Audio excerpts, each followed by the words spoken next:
Assalamualaikum warahmatullahi wabarakatuh. Shalom, salam sejahtera bagi kita sekalian. Yang kami hormati Kepala BNPB Republik Indonesia, yang kami hormati Gubernur Sulawesi Utara,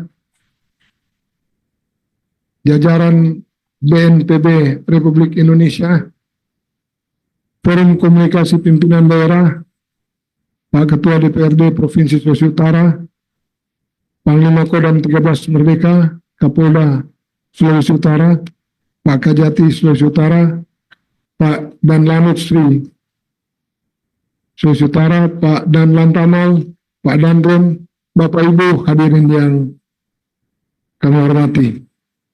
Izinkan siang hari ini kita akan mulai rapat koordinasi membahas perihal kejadian bencana alam erupsi gunung berapi Gunung Ruang.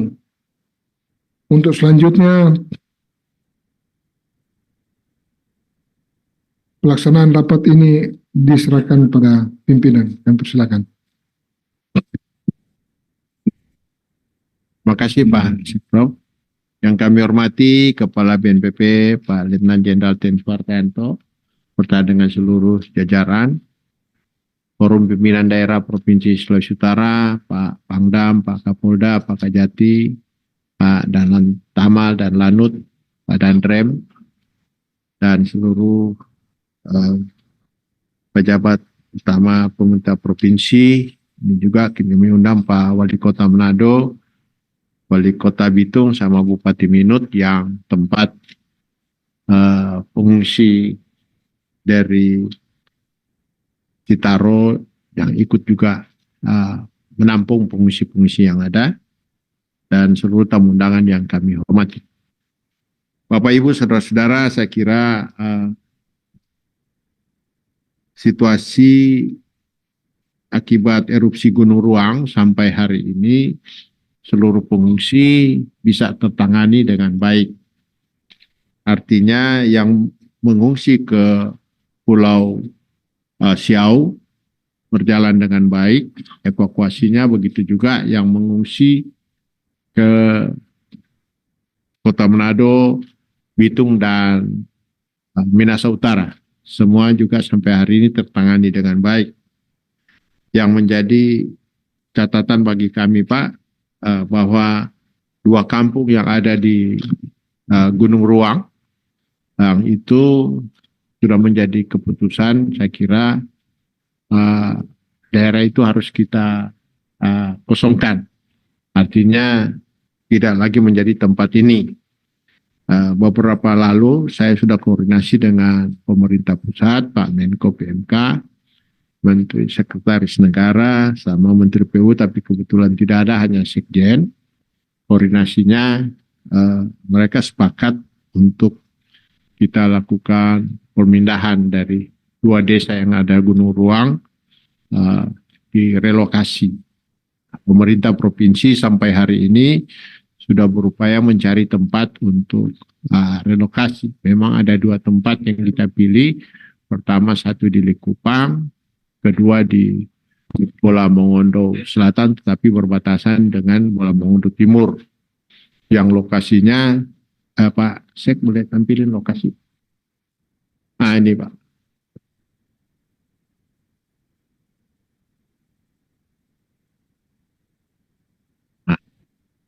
Nah, ini lokasi desanya Pak. Desa yang penduduknya orang Siau semua.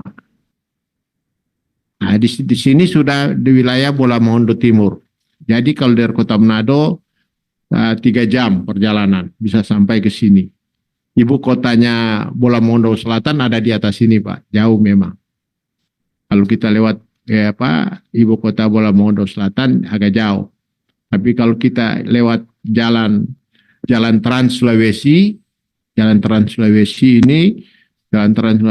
ini lebih dekat lewat Bola Mongondo Timur, Desa Tutuyan. Ya, di sini Desa Tutuyan. Nah, ini komunitas ini kurang lebih ada sekitar hampir 500 kakak Pak. Hampir 500 kakak ini orang Siau semua.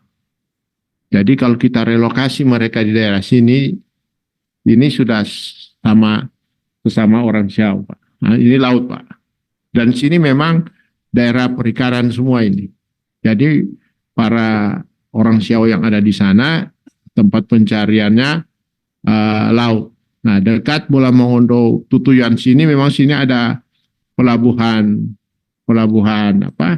perikanan. Nah, jadi sempat ekonomi mereka ada di daerah Bola Mongondo Selatan untuk Jadi saya kira di desa Modisi ini yang rencana kita relokasi tanahnya memang tanah milik masyarakat. Jadi pemerintah daerah akan membebaskan lahan ini untuk menjadi tempat mereka ini.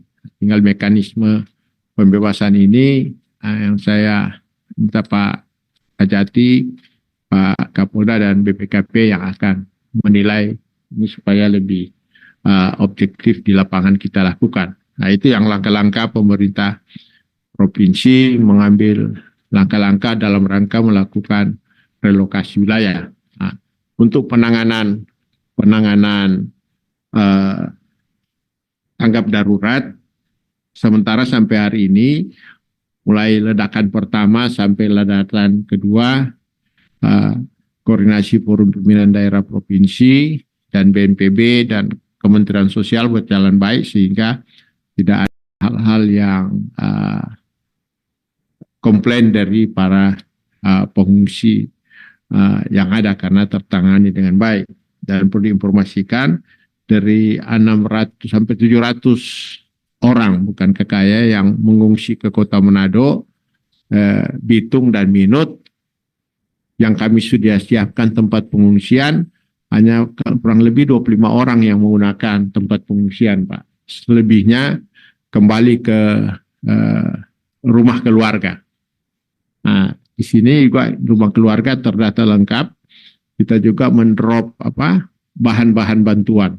Bahan bantuan baik dari pemerintah maupun dari sumbangan dari organisasi-organisasi dan stakeholder yang ada di Provinsi Sulawesi Utara, perbankan dan lain-lain. Nah, kita drop juga ke keluarga yang menampung para pengungsi ini. Sementara itu informasi dari kami, Pak. Silakan, Pak. Terima kasih Bapak Gubernur. Bismillahirrahmanirrahim. Assalamualaikum warahmatullahi wabarakatuh. Selamat siang, salam sejahtera bagi kita semua. Salam, Om Swastiastu, Namo Buddhaya, salam kebajikan. Yang terhormat Bapak Gubernur Sulawesi Utara, yang saya hormati Bapak Wakil Gubernur Sulawesi Utara, Ketua DPRD Provinsi Sulawesi Utara yang saya hormati, Forkopimda, Bapak Pangdam, Bapak Kapolda, Bapak Kajati, Bapak dan Lantamal, Bapak dan Lanut yang saya hormati, Bapak dan Rem dua-duanya yang saya hormati, Bapak Ibu sekalian, para bupati dan wali kota yang hadir yang saya hormati. Terima kasih Bapak Gubernur dan jajaran. Kami dari BNPB izin memperkenalkan diri dulu, Pak. Yang pertama dari Deputi Penanganan Darurat, Bapak Majen TNI Fajar Setiawan, Deputi 4 Rehabilitasi Rekonstruksi, Bapak Jarwansah. Ini yang kedua kali ya sini. Kemarin berapa hari di sini? 9 hari. Bapak Gulandang, kemudian dari Kapus Datin, Bapak Dr. Rustia, kemudian Kepala Pusat Vulkanologi Bencana Mitigasi Bencana Geologi ya, PVMBG, Bapak Hendra hadir, nanti juga akan memberikan informasi awal mungkin terkait gunung ya, Pak Hendra.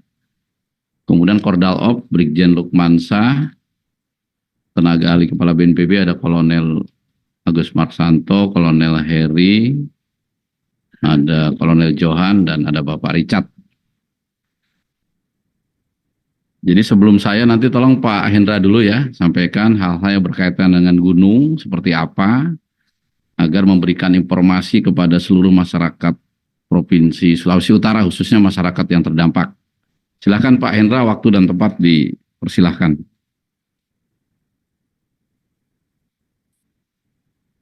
Baik, izin Bapak Pimpinan, Pak Kepala, Pak Gubernur, Pak Kepala BNPB, Bapak Ibu sekalian,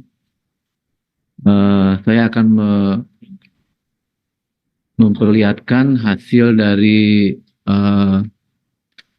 kerja dari tim yang ada di lapangan, yang sudah di sana sejak sebelum erupsi yang pertama. Jadi dapat disampaikan bahwa tim kami juga sama saat itu terjebak, dan yang kedua juga lebih terjebak lagi karena ternyata lebih besar erupsi yang ini. Ini juga buat kami akan kita evaluasi di internal kami sendiri ya. Baik, jadi izinkan saya akan secara singkat menggambarkan kondisi Gunung Raung. Ya, silakan lanjut. Gunung Ruang, maaf. Hampir sama. Nah, ini kalau kita lihat, jadi Bapak Ibu sekalian, yang warna putih itu ciri khas dari endapan awan panas. Dan ternyata dari historisnya, Gunung Ruang ini memang sangat lazim mengeluarkan awan panas. Itu sudah tepat, Bapak Gubernur, memang ini daerah sangat berbahaya. Ya, lanjut.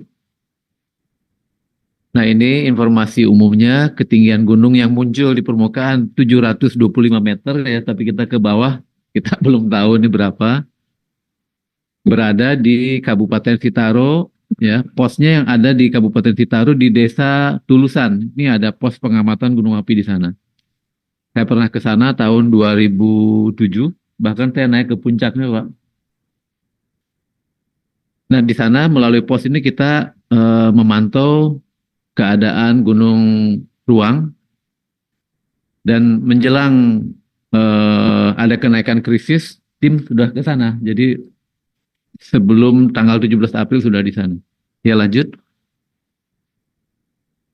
Nah, ini mungkin tidak terlampau jelas. Sebetulnya saya ingin menunjukkan bahwa rangkaian erupsi ini sejak setidaknya dari tahun 1800-an sudah terjadi erupsi. Semua ada awan panas. Itu yang mungkin kita harus sadari bahwa memang seperti ini karakternya. Dan juga di sini kalau kita cermati ada jeda erupsi itu dari tahun-tahun sebelumnya 1904, ada jeda sebulan. Ada tahun 2000 berapa itu 1940-an ada jeda beberapa hari. Ada juga jeda 1 tahun. Nah, ini sangat beragam sekali, tapi artinya buat kita yang harus hati-hati.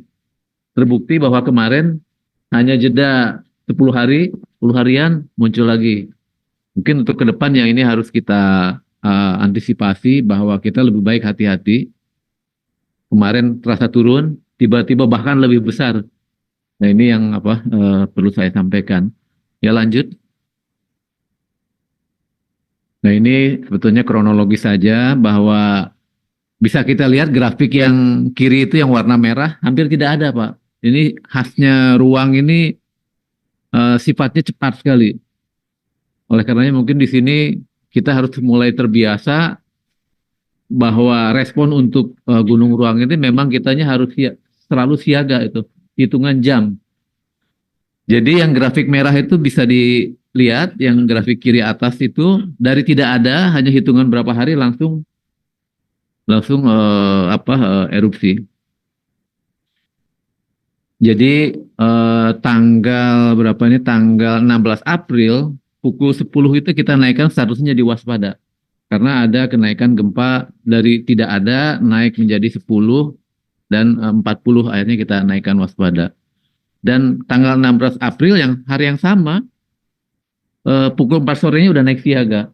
Itu cepat sekali. Ini jarang nih di gunung kayak begini.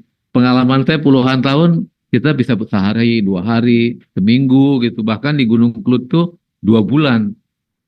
Ini ya inilah yang harus kita potret Gunung Ruang yang harus kita hadapi ke depan. Dan 1 hari kemudian 17 April sudah menjadi awas. Nah, ini kan ke depannya perlu adanya kesiapsiagaan semua pihak, terutama masyarakat yang tinggal tidak jauh dari sana. Bagaimana bila ke depan ada hal-hal seperti ini lagi? Ya, lanjut. Nah, ini yang kejadian yang kemarin, jadi tanggal 29 April pukul 1.30 yang tadinya sudah siaga kita naikkan lagi menjadi awas. Sebetulnya tanda-tanda itu bukan pukul 1:30 tanggal 30, tapi dari tanggal 29 kita sudah malam itu sudah mempunyai perkiraan ini apakah akan kembali lagi. Biasanya gunung itu kalau sudah terjadi sekali gitu butuh waktu lama. Nah, tapi terbukti kita keliru lagi. Ruang bereaksi lagi. Jadi pukul 1.30 kita naikkan jadi awas. Bahkan paginya pukul 9.00 WITA areanya kita perluas dari 6 kilo menjadi 7 kilo. Ya, lanjut. Apa yang terjadi di lapangan? Nah, jadi ini membuktikan bahwa kita beruntung pasca yang erupsi pertama kita langsung taruh peralatan di gunung. Jadi sebenarnya dari yang biru yang paling bawah itu di atas itu sebenarnya kita udah ada tanda-tanda itu bahwa gunung akan erupsi sebetulnya. Oleh karenanya nanti di akhir kami usul untuk dipasang lagi di gunung ruangnya agar kita bisa sejak awal kita bisa melakukan antisipasinya.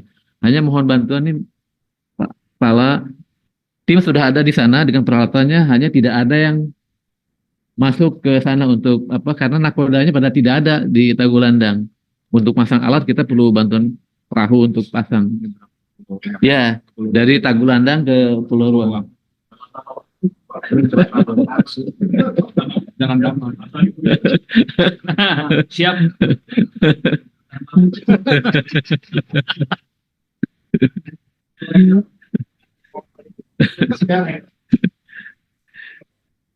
Nah, jadi kalau kita gempanya rekamannya sebelah kiri, kalau kita hitung gempanya yang warna merah itu. Jadi ada dua tinggian yang warna merah ini.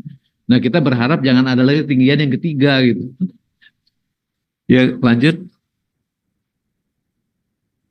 Nah, ini yang pertama. Jadi yang pertama juga sudah cukup terlihat efek dari erupsinya di Pulau Ruang. Ya, lanjut. Nah, ini jadi kalau kita lihat gambar foto yang paling kanan itu batu sekepalan tengah itu yang erupsi tanggal 30 April. Jadi betapa berbahayanya dan itu panas.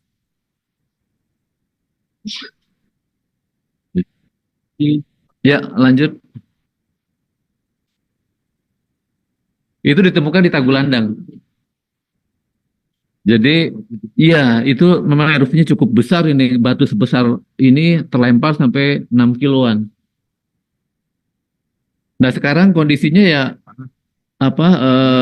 ini hasil survei 28 April ini, 27 April. Jadi sebelum erupsi yang kedua, sebetulnya sudah hampir terlanda semua, sudah warna putih semua. Ya, lanjut.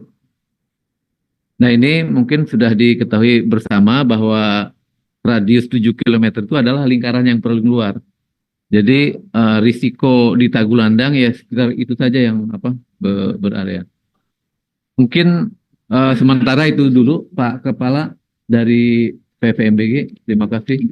Baik, terima kasih Pak Hendra. Jadi kita sudah dengar semua ya dari ahlinya terkait dengan objek ataupun pangkal bencana yang kita bicarakan sekarang ini.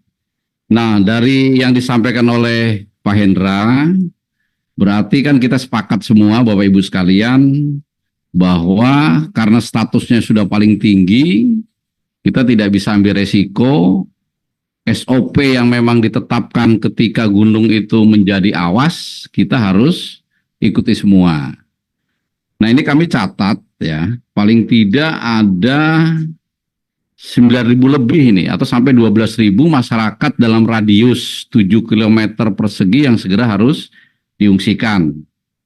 Ini kami mempunyai data, coba slide nomor 3 itu dilihat ya. Jadi ada beberapa alat yang harus kita siapkan. Di samping juga sekarang sudah dilaksanakan penutupan 7 bandara, ada Samratulangi, Gorontalo, Naha, Siol, Miangas, dan sebagainya. Ini tentu saja dievaluasi terus-menerus. Per hari ini informasinya dari Danlanut sampai pukul 18.00 juga belum bisa didarati. Kami sebetulnya juga mempunyai helikopter sekarang sementara standby di Gorontalo karena belum bisa masuk ke sini. Ini juga penting karena helikopter juga digunakan untuk evakuasi bagi mungkin yang sakit dan sebagainya. Kemudian untuk alut pengungsian yang sudah dilaksanakan sampai dengan tanggal 2 Mei ini, kami mencatat 3.364 jiwa. Ya. Ini ada beberapa, ada yang dari KM Glory, KRI Kakap, KM Marina B, dan Loh Raung. Ini kebetulan pas saat berangkat Pak dan Lantamal saya ketemu dengan Pak Kasal. Beliau juga langsung menyampaikan bahwa kebutuhan alutsista terkait dengan pengungsian itu kalau memang diperlukan, ini akan beliau tambah. Nah, sebagai informasi katanya sekarang ada KRI Teluk Lampung ya, 540 dalam proses perencanaan, itu bisa muat 600 orang. Kemudian ada kapal bea cukai, dan kami juga dari BNPB ini akan menambah dari swasta ya, yaitu KMP Glory dan KMP Lokong Banua. Nanti mungkin BNPB terkait dengan administrasinya. Ini kalau seandainya semua nanti beroperasi, berarti masih ada 5.719 orang yang harus dievakuasi. Tapi kalau kita laksanakan dengan segala sarana angkut laut yang tersedia, mungkin per hari ini sampai besok kita maksimalkan. Mudah-mudahan dalam waktu 3 hari ini bisa selesai. Semua masyarakat yang harus diungsikan bisa keluar dari Tanggulandang ya. Kemudian saya ingin sampaikan juga untuk status ini ya, status karena memang BNPB ini bisa masuk ke wilayah, bisa mengerahkan segala sumber daya pusat ke daerah ketika daerah sudah menetapkan status. Nah, status ini tidak ada kaitannya dengan kemampuan daerah. Saya sering mengatakan di mana-mana bahwa tidak ada seorang pemimpin di dunia ini yang bisa menghentikan terjadinya bencana. Jadi tidak ada kaitannya ketika menetapkan status seolah-olah tidak mampu, begitu tidak ada kaitannya. Sehingga mohon ini para bupati, wali kota, di samping yang terdampak itu adalah Kabupaten Kepulauan Sitaro, tetapi daerah-daerah lainnya seperti ada di Sangihe, Minahasa Utara, Kota Manado, Kota Bitung, ya, karena kebetulan juga daerah-daerah tersebut digunakan untuk membantu mengevakuasi dan menerima masyarakat Kabupaten Kepulauan Sitaro yang terdampak, ya. Ini juga bisa menetapkan status siaga darurat. Dan mungkin juga mohon Bapak Gubernur juga, karena sudah lebih dari 2 kabupaten kota yang menetapkan status, juga provinsi bisa menetapkan status siaga darurat, sehingga pengerahan sumber daya ini betul-betul bisa maksimal dan tidak dipertanyakan di kemudian hari. Kemudian untuk langkah-langkah, saya rasa juga apa yang penjelasan dari Bapak Gubernur tadi sudah sangat tepat, ya, sudah semuanya berjalan dengan baik, dan antara TNI, Polri, pemerintah daerah, dan semua instansi terkait juga sudah kompak ini. Ini mohon dipertahankan terus, sehingga langkah-langkah lanjutan setelah terjadinya erupsi yang kedua ini betul-betul bisa kita laksanakan. Khususnya tadi, keselamatan masyarakat terdampak yang mengungsi itu betul-betul harus kita prioritaskan, yang menjadi unsur utama yang harus betul-betul kita yakinkan keselamatannya. Nah, kemudian kami juga sudah menerima SK Bupati Kepulauan Sitaro terkait tanggap darurat bencana erupsi Gunung Api Ruang ini, ya, diperpanjang dari 30 April tambah 2 minggu menjadi 14 Mei 2024. Nah, sehingga nanti provinsi maupun kabupaten kota lainnya di sekitarnya yang ikut menjadi bagian dalam penanganan bencana secara keseluruhan ini mohon juga mengikuti. Nah, kemudian untuk BNPB, kami juga tambahan dukungan, ini dukungan tahap 2. Kemarin ada permintaan seng 10.000 lembar, begitu sudah masuk, tetapi apakah itu masih update atau memang masih diperlukan dengan adanya erupsi tahap 2, banyak lagi seng-seng yang bocor begitu. Nah, ini juga perlu dilihat lagi di masing-masing kebutuhan di lapangan ya, termasuk ada 17 macam barang itu.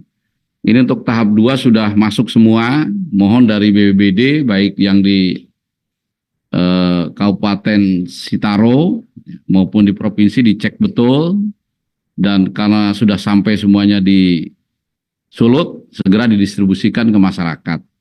Tentu saja ini akan berkembang terus karena kebutuhan juga akan bertambah. Nah, ini kami mohon informasi secara terus-menerus.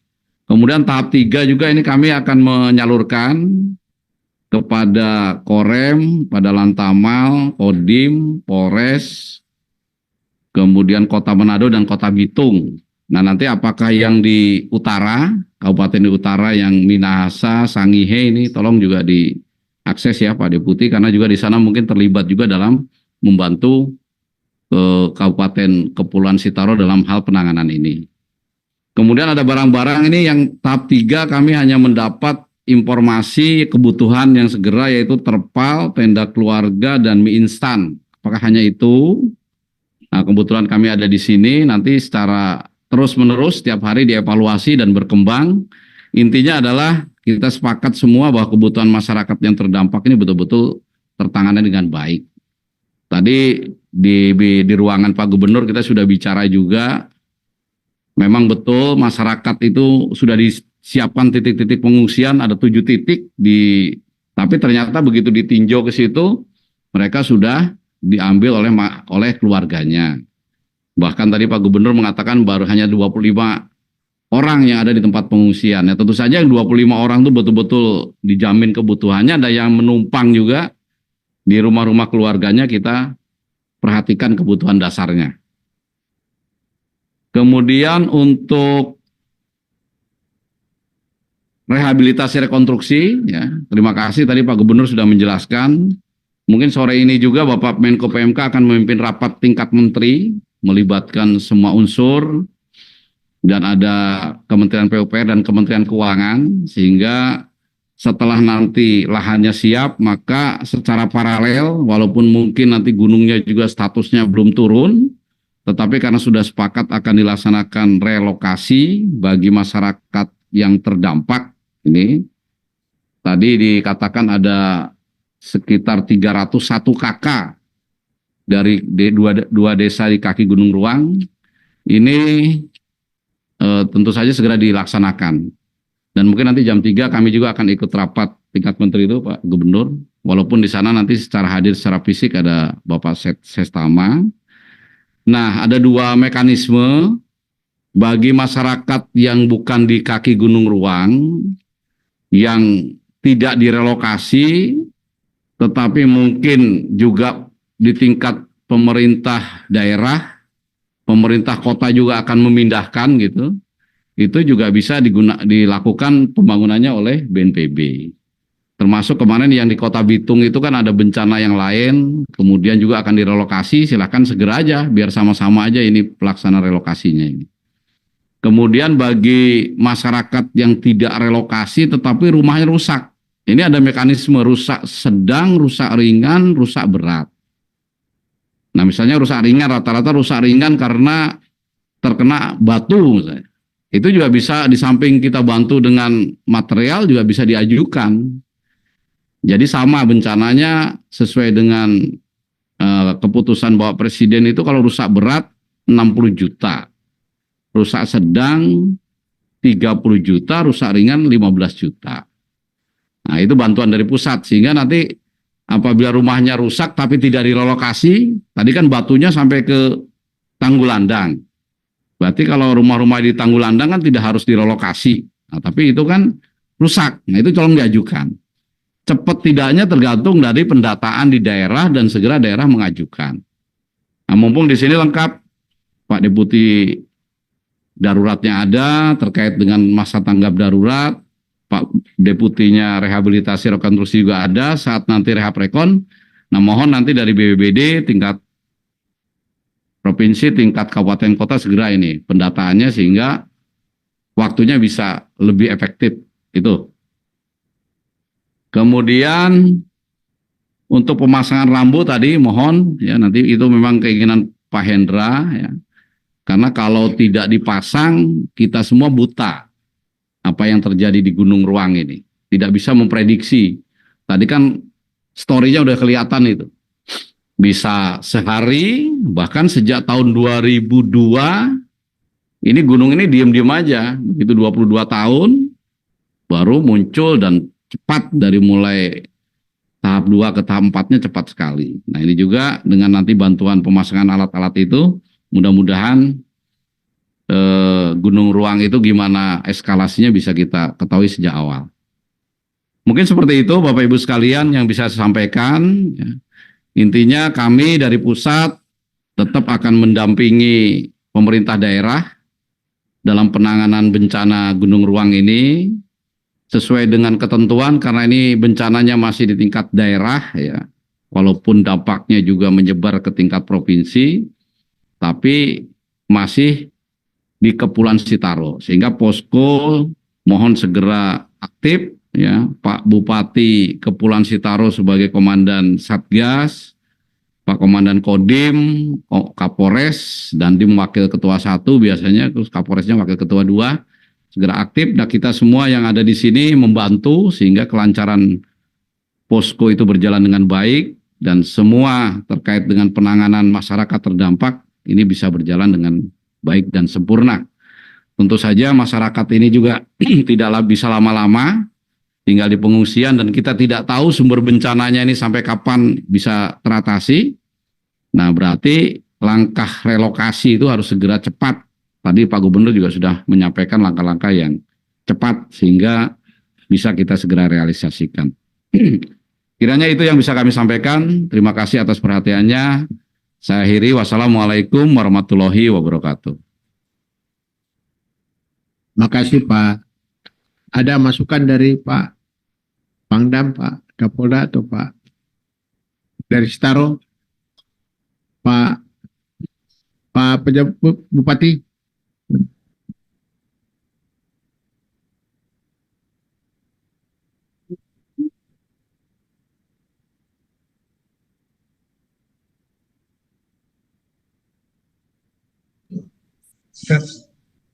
Halo, ya.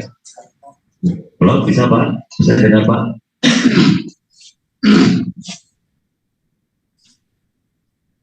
Halo, 1, 2, 3. Ya, silakan Bupati. Nah, dengar, silakan. Oke, terima kasih atas kesempatan yang diberikan. Ini Bapak Gubernur, Pak Kepala BNPB Republik Indonesia, Bapak Ibu para peserta rapat yang kami hormati, terima kasih. Kami dari posko Tanggulan kami hadir lengkap, Pak Dandim, Pak Kapolres, dan instansi lainnya dari PVBG juga ada terkait dengan erupsi Gunung Api Ruang, sebagaimana sudah dijelaskan tadi oleh Pak Gubernur dan Pak Kepala BNPB. Memang yang prioritas kami lakukan ini setelah ditetapkannya status tanggap darurat, jadi terkait dengan pemenuhan kebutuhan dasar pengungsi tetap kami fokus dan data yang sudah disampaikan tadi kurang lebih sudah ada 3.433 warga yang mengungsi dan erupsi yang ketiga, jadi di tanggal 30 sampai tanggal 2 Mei itu menggunakan kapal-kapal baik yang disediakan dari pemerintah maupun dari kapal swasta. Bapak-bapak sekalian, terkait dengan kerusakan yang tadi sudah disampaikan oleh Kepala BNPB di tempat kami kurang lebih 5.000 rumah Pak yang rusak karena memang akibat material batu pasir yang terjadi di erupsi yang ketiga ini, sehingga menyebabkan banyak masyarakat yang ada di Pulau Tagulandang itu mengungsi. rumah-rumah mereka rusak. Di samping ada dua desa yang dari Gunung Ruang yang juga sudah lebih dulu mengungsi di Tagulandang ini. Jadi ke depan setelah masa tanggap darurat ini mungkin kita fokus lagi dengan perbaikan-perbaikan yang mohon kiranya dapat dibantu oleh pemerintah pusat. Itu saja. Terima kasih.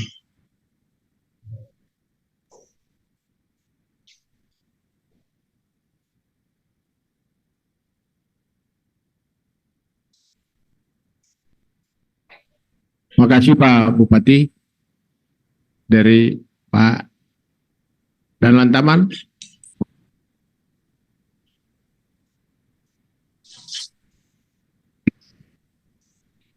Terima kasih Bapak Gubernur, yang terhormat Kepala BNPB, Forkopimda dan hadirin yang tidak bisa kami sebut satu. Mungkin dapat kami laporkan, kebetulan kami kesekian kalinya ke Tagulandang, khususnya dalam rangka evakuasi. Sampai tadi malam sudah 8 sorti KRI Kakap melaksanakan evakuasi, 8 sorti. Hari ini baru berangkat KRI Kakap dengan membawa bantuan yang ada di depan kantor provinsi sebanyak 420 air mineral, 310 mie instan dan beras 25 karung. Namun dapat kami sampaikan sama seperti yang sudah disampaikan oleh Panglima Kodam, di sana justru yang kami lihat malah banyak yang BAB sudah mulai keluar darah karena tidak adanya serat. Mungkin saran kami kemarin sudah ketemu Dandim juga di dapur umum yang kami bawa sayur walaupun tidak maksimal karena kemarin May Day banyak tempat tutup, sehingga pada saat kami ke TKP justru butuh sayur-sayuran, buah-buahan yang on the spot. Kalau misalnya tadi sampaikan seng dan terpal, kami lihat sudah banyak rumah yang kosong dan sudah banyak tinggal. Kemudian yang kami butuhkan, mungkin kami tanya juga ke staf BNPB sana, justru butuh genset, Pak. Kami kemarin tadi pagi sudah mengirim juga kabel untuk narik genset, narik kabel dari genset ke sebagian rumah. Kemudian kemarin pada tahapan terakhir yang kami evakuasi justru orang sakit, Pak. Kami sudah ketemu dengan wali kota juga kemarin Bitung, yang kami bawa sakit, yang sakit-sakit, yang itu banyak yang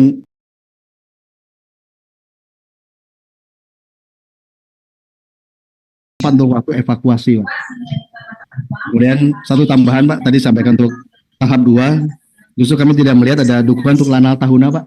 Di sana ada Lanal dan Posal yang justru on the spot ada di dermaga terus untuk evakuasi, mungkin bisa dimasukkan Lanal Tahuna, Pak. Sementara itu dapat kami sampaikan, Pak. Terima kasih, Pak. Baik, izin. Jadi ya sudah, itu betul, kalau memang butuhnya sayur dengan buah-buahan nanti segera dikirim saja. Pak Richard segera kalau belanja di Manado kan bisa ya. Jadi kemudian genset dievaluasi lagi. Kalau kesepakatan kita kan mereka mau dipindahkan semua ya. Harapannya dengan pengerahan alutsista yang tadi kita sampaikan itu 3 hari bisa kosong semua, itu Tagulandang itu bisa digeser semua ke sini kan. Nah, tapi coba nanti dilihat lagi di lapangan apakah genset juga perlu dikirim ke sana, dan sayur-sayuran dan buah-buahan itu harus harga mati, itu harus itu. Kemudian untuk Lanal Tahuna ditambahkan Pak Deputi, nanti diberi dukungan. Itu mungkin jawaban dari saya Pak Gubernur. Terima kasih.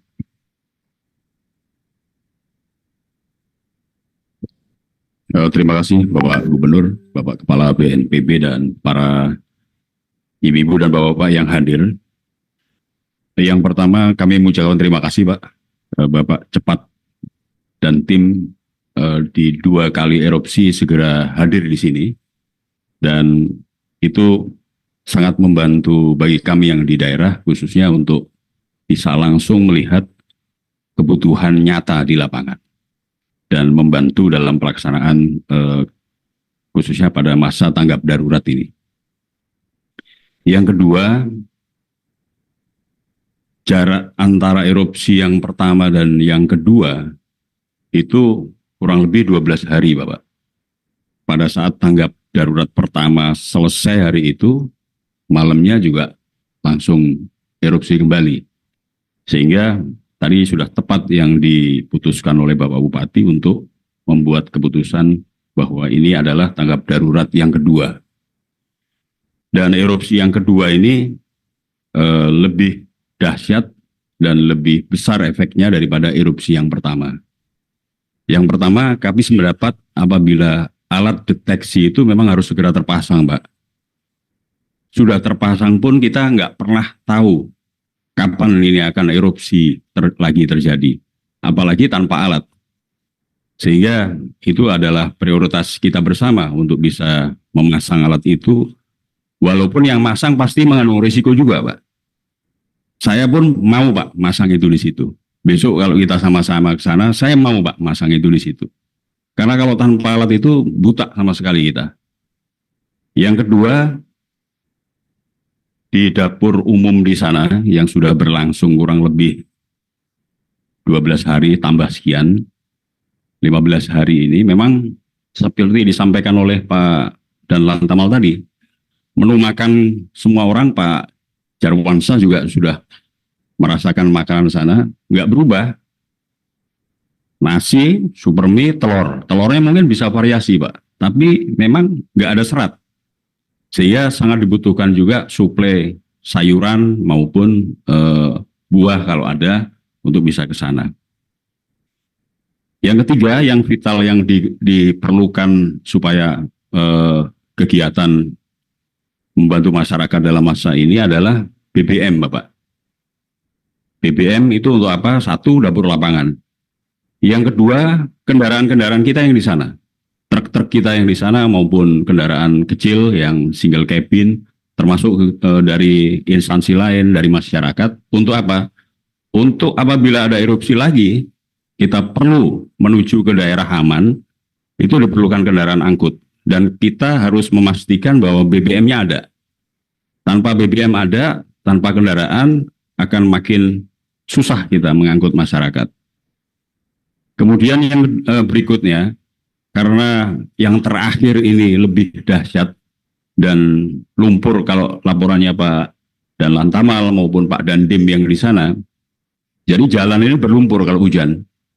Sehingga sebetulnya kalau ada, bagaimana kita juga bisa memberikan alat-alat yang bisa membantu membersihkan jalan itu, sehingga proses evakuasi maupun yang lainnya bisa lebih lancar. Yang terakhir, tentu kalau sudah masa sudah lewat, kemudian status sudah bisa diturunkan kembali, Pak. Memang perbaikan rumah-rumah itu maupun fasilitas umum yang perlu, Pak. Kemarin sudah kita bantu untuk perbaikan rumah sakit yang dengan Pak Jarwansyah kita tinjau, sudah dipasang, Pak, sebetulnya sengnya atau terpal, tapi karena erupsi lagi, rusak lagi. Demikian juga untuk fasilitas umum lain, termasuk yang kami concern adalah PLN sebetulnya, Pak. Kenapa? Karena kalau PLN mati terus-menerus, maka banyak dampak bagi kehidupan masyarakat sehari-hari. Satu, sumur-sumur pompa di sana menggunakan listrik sebagian besar. Kemudian yang kedua juga untuk suplai listrik maupun penerangan yang berhubungan dengan keamanan dan sebagainya. Namun kami sudah sampaikan dengan GM PLN, dengan Pak Steve juga, bahwa mereka sampai saat ini memang belum bisa masuk karena situasi. Dan itu memang penekanan dari kita semua supaya lebih mengutamakan safety dulu daripada kita kejar-kejar mereka untuk supaya PLN nyala. Saya rasa itu saja, Bapak. Terima kasih. Terima kasih Pak Pangdam informasinya. Baik, nanti setelah kita rapat ini, jadi dibuat rapat-rapat teknis ya, bidang per bidang, informasi dari Pak Pangdam, Pak Dan Lantamal tadi, jadikan masukan nanti Pak Deputi 3, tolong pimpin dengan Kalaksa Provinsi, apa-apa yang diperlukan tadi kan ketahuan, ada buah-buahan, ada sayur, ada BBM, dan sebagainya mungkin nanti berkembang, sehingga apa yang kita adakan betul-betul memang apa yang dibutuhkan di lapangan. Terima kasih Pak Pangdam. Oke, lanjut.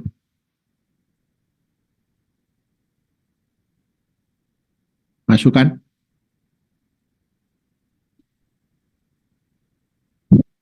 Masih Pak. Oh ya, monggo lanjut.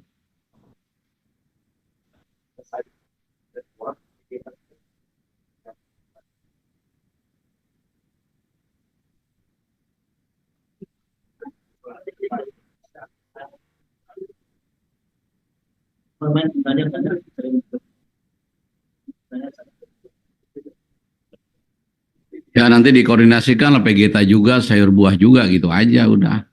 Nanti daripada diskusi buah dengan sayur dengan PGTA, dua-duanya aja sekalian. Ya Pak Richard ya. Yuk, dah.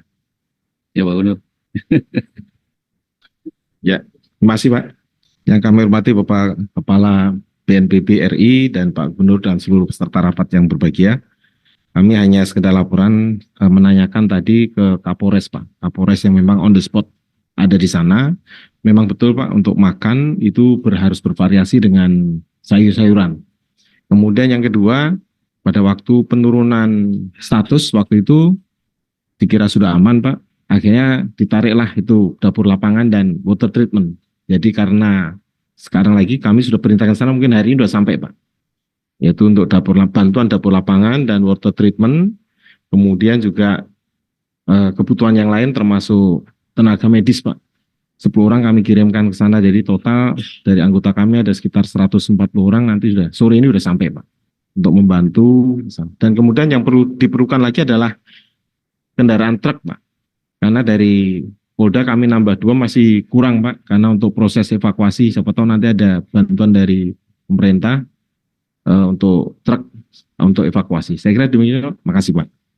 Catat semua ya Pak Deputi, masukan dari Pak Polres Kapolda. Nanti dicatat semua Pak, nanti kita rapatkan kebutuhan-kebutuhan di lapangan. Terima kasih.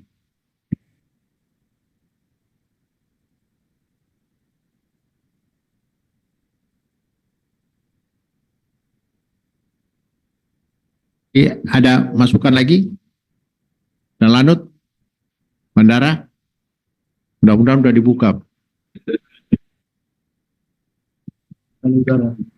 Yang terhormat Bapak Gubernur, Kepala Badan, para peserta rapat sekalian, izinkan kami untuk menyampaikan dari sisi udara, yang tentunya kita ketahui semua, selain dampak yang terjadi terhadap masyarakat, dampak yang luas juga terhadap adanya lalu lintas udara khususnya di Bandara Samratulangi yang cukup signifikan terjadi penutupan sehingga masyarakat yang berkepentingan dengan berbagai kepentingannya terhambat. Hal ini memang tidak terlepas dari sisi keselamatan penerbangan. Jadi dari stakeholder yang ada di Bandar Udara, kami yang berada di sana sudah selalu bekerja keras, rapat dengan ketat dari berbagai faktor, satelit, kemudian cuaca, keadaan bandaranya sendiri yang sampai dengan saat ini kita bahu-membahu untuk melaksanakan pembersihan bandar udara. Tujuannya agar segera bandara ini dapat dibuka kembali. Namun memang tidak terlepas dari kendala yang kita hadapi bersama bahwa kondisi angin yang membawa abu vulkanik ini ke arah Sulawesi Utara, sehingga inilah yang sangat menghambat dalam membuka bandara ini. Ini yang sedang dilakukan dan kami juga mengucapkan terima kasih kepada pemerintah Kota Manado, kemudian Minahasa Utara, Provinsi sudah membantu damkarnya dalam pembersihan landasan dan apron yang tadi saya sendiri turun langsung melihat memang sudah dalam proses pembersihan. Hal ini memang sangat berbahaya apabila debu vulkanik ini masuk dalam engine pesawat. Yang ini yang dihimbau untuk tidak laksanakan penerbangan. Untuk itu juga kami juga menyampaikan kepada Kabadan yang rencana untuk membawa heli ke Tagulandang, kami sarankan untuk tidak diterbangkan karena wilayah Serna masih terdampak debu vulkanik. Dan yang kedua, spot landing yang tentunya kita dibahas bersama bahwa di sana dengan kondisi yang debu yang tebal, kemudian tidak memiliki tempat yang memadai dalam tempat pendaratan, kami menyarankan untuk tidak menggunakan pesawat. Sementara demikian yang bisa kami sampaikan. Terima kasih. Oh, nggak bisa mendarat di Bandara Tagulandang, Pak ya? Bandara Siau nggak boleh pakai mendarat heli. Saat ini juga masih close untuk Siau. Siap. Izin dari Airnav boleh masuk, Pak. Oh, ini dari Arnab mungkin yang bisa menyampaikan. Terima kasih atas kesempatan yang diberikan. Selamat sore Pak Gubernur maupun Kepala BNPB RI. Saya memang di-invite di grup terkait airways karena kita di navigasi penerbangan tentunya wilayah udara. Sehubungan sudah disampaikan dari Dan Lanut terkait wilayah udara ini masih ada sebaran abu di atas bandar udara sampai laporan dari ASAM terakhir, dan kita sudah rapat bersama dengan Angkasa Pura tadi jam 9 sampai jam 10. Rencana juga akan rapat jam 4 sore terkait penentuan apa notem close bandara mau diperpanjang atau akan dicabut. Itu yang terkait Bandara Udara Samratulangi. Tetapi yang tadi saya monitor, sebenarnya Bandara Siau sudah normal operasi, Pak Gubernur, sudah dicabut notemnya, jadi sudah bisa darati pesawat. Juga Gorontalo sudah beroperasi dari tadi pagi, sudah beroperasi. Jadi yang sekarang masih close, tinggal Bandar Udara Samratulangi. Bandar Udara Bolmong juga sudah notem, sudah dicabut untuk bisa dipakai. Jadi info sementara terkait penutupan Bandar Udara Samratulangi, selain bandar udara lagi dibersihkan karena abu vulkanik, tentunya juga dari sisi udaranya masih ada terdapat sebaran abu yang tidak bisa dilalui oleh pesawat. Jadi nanti kita akan rapat lagi sebentar jam 4 sore dengan kondisi yang ada, laporan dari BMKG maupun vulkanologi, karena kita juga masuk di grup. Tetapi seingat saya dari vulkanologi kayaknya sudah turun siaga 3 sekarang, bukan satu SAWAS lagi. Yang terakhir laporannya. Mungkin itu dari kami yang membawai untuk bertanggung jawab untuk navigasi udara. Mudah-mudahan kalau sudah tidak ada sebaran abu atau sudah menjauh dari Bandara Samratulangi di arah utara, mungkin kita akan menentukan apakah bandara akan lanjut notem close atau dibuka. Tetapi intinya yang bertanggung jawab untuk membuka bandara close atau dibuka tentunya dari regulasi terkait, dalam hal ini Otoritas Bandara Wilayah 8. Mungkin itu yang kami dapat sampaikan untuk kondisi sampai saat ini. Mudah-mudahan apa yang kita harapkan untuk bisa dibuka dalam waktu cepat untuk Bandara Samratulangi dapat beroperasi. Terima kasih. Wassalamualaikum warahmatullahi wabarakatuh. Terima kasih Pak. Pak Kapolda. Cukup ya? Saya kira rapat kebijakan udah bisa kita, ini tinggal rapat teknis internal dilanjutkan ya. Dengan demikian, Pak Bupati, Pak Wali Kota ada masukan? Aman. Oh. Oh, sudah tadi ya? Oh ya. Nah, kekurangan dana bagi hasil aman, tenang aja. Nanti kita drop. Nah, itu semua. Terima kasih atas kehadiran Bapak-Bapak. Saya kira nanti secara teknis nanti tim yang ini kebijakan dan rencana kita meninjau besok Pak ya. Jam 5:30 dari Pelabuhan Bitung. Nah, ya. paling nggak jam 6 lah udah jalan ya. Jam 6.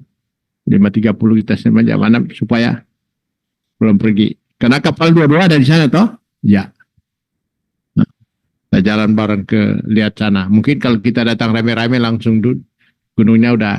Apalagi kalau Pak Daeng ikut ke sana, udah. Mantap itu.